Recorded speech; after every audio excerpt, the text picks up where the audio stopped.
വഫി അൻഫുസിക്കും അഫലാ തുബ്സിറൂൻ, നിങ്ങളിലേക്ക് നിങ്ങൾ നോക്കുന്നില്ല. അല്ലാഹു സുബ്ഹാനഹു വ തആല പറഞ്ഞു. നമുക്കറിയാം ലോകത്തുള്ള സർവ്വ മനുഷ്യരെയും സൃഷ്ടിച്ചിട്ടുള്ളത് ഒരേ എലമെന്റ് വെച്ചിട്ടാണ്.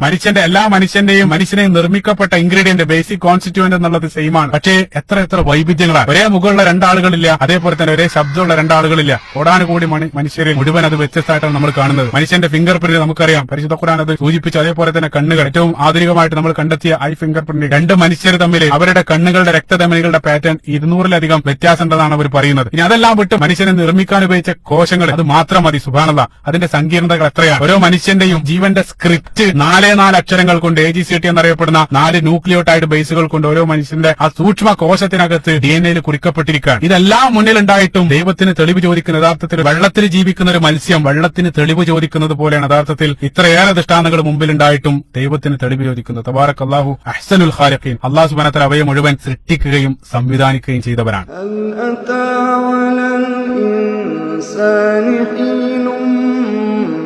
الدهر لم يكن شيئا مذكورا إنا خلقنا الإنسان من نطفة أمشاج نبتليه فجعلناه سميعا بصيرا إنا هديناه السبيل إما شاكرا وإما كفورا